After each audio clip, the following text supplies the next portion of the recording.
Hello,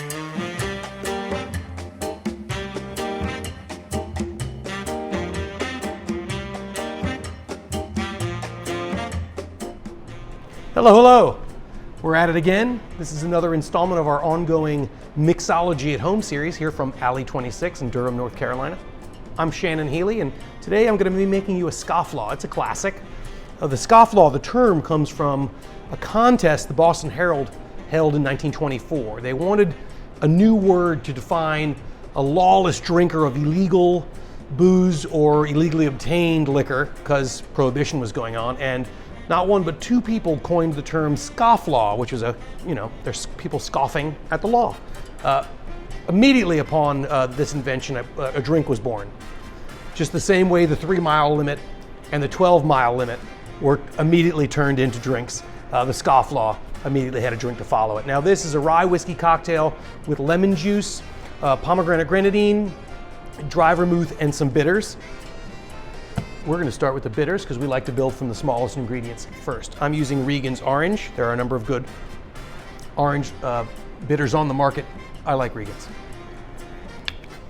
Why, you ask? Well, there's a nice cardamom note on the nose, so that's what we're going for.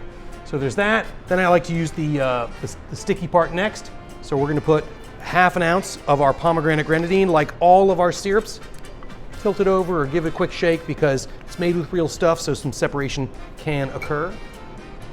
And it is made out of pomegranates. There is another famous grenadine on the market that I assure you no pomegranates were harmed in the making of. And we're going to use a half and then another quarter, making 3/4 of an ounce of dry vermouth. I'm using a blend here we make, but there are a number of great examples of dry vermouth on the market. And 3/4 of an ounce of lemon. I'm going to use Wild Turkey's 101 rye because, well, I like it and it's delicious. So here is our Scofflaw, which is 1.5 ounces of rye whiskey, 3/4 of an ounce of dry vermouth, 3/4 of an ounce of fresh lemon juice, ½ ounce, I would recommend, of the Alley 26 pomegranate grenadine, and a couple of dashes of orange bitters. It's going to shake. Put that into a coupe. Delicious. And here we go. You want to give it a good shake to really force some air in there.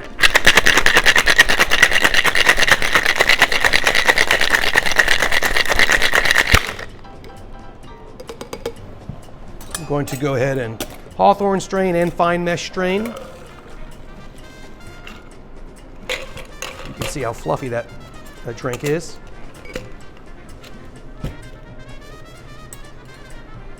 And just because that orange bitters is nice on the nose, we're going to give it a little orange twist for garnish.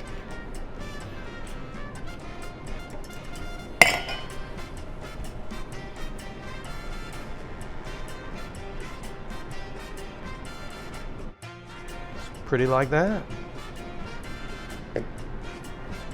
See if you can get away with it. It's the Scofflaw.